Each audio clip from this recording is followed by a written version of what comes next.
আসসালামু আলাইকুম। আজ শেয়ার করব ভেজিটেবল বান রেসিপি। বিকালের নাস্তায় এটি বেশ উপাদেয় একটি খাবার। চলুন যাওয়া যাক মূল রেসিপিতে।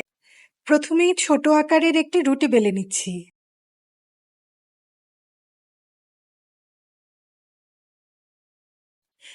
এবার রুটির চারপাশে সামান্য পানি লাগিয়ে নিচ্ছি, যাতে রুটির মুখটা ভালোভাবে আটকে থাকে। এবার এতে দিয়ে দিচ্ছি আগে থেকে তৈরি করে রাখা আলু, গাজর আর ফুলকপি দিয়ে তৈরি পুর। এবার পুরটাকে রুটির চারদিক থেকে আটকে দিতে হবে। এমনভাবে আটকে দিতে হবে যেন পুরটা সহজে বের না হয়ে আসে। এবার ভেজে নেওয়ার পালা। এটা ভাজার জন্য ডুবন্ত তেলের প্রয়োজন। মোটামুটি অর্ধেকটা ডুবে থাকে এমন পরিমাণ তেল দিলেই চলবে। আসলে রেসিপিটি প্রথম আয়োজনে ময়দার খামির তৈরি করা ও পুর তৈরি করার ভিডিওটি বাদ পড়ে গিয়েছে। প্রথম ধাপের কাজ শেষ করতে দেখি মোবাইলের ক্যামেরাই অন করা হয়নি। কি আর করা, তবে এখন মুখে বলে সেটা কভার করার চেষ্টা করছি। প্রথমেই আমি 2 কাপ ময়দার সাথে 1 চামচ ইস্ট, 1 চামচ গুঁড়া দুধ, সামান্য লবণ ও 2 টেবিল চামচ সয়াবিন তেল দিয়ে দিয়েছি।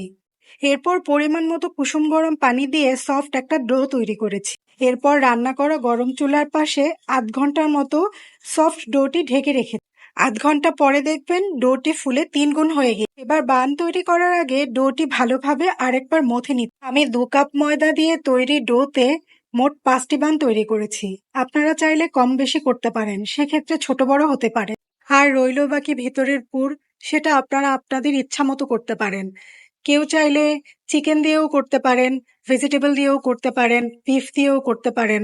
এটা সম্পূর্ণই আপনাদের রুচির উপর ডিপেন্ড করবে। যা হোক, বকবক করতে করতে আমার সবগুলো বান প্রায় ভাজা কিন্তু শেষ। দেখুন কতটা সুন্দর দেখাচ্ছে। খেতেও কিন্তু বেশ ভালো হয়েছে। আমি একটা বান ছিঁড়ে দেখিয়ে দিচ্ছি ঠিক কতটা সফট হয়েছে। ভিডিওটি ভালো লাগলে লাইক, কমেন্ট, শেয়ার করে পাশে থাকবেন। আল্লাহ হাফেজ।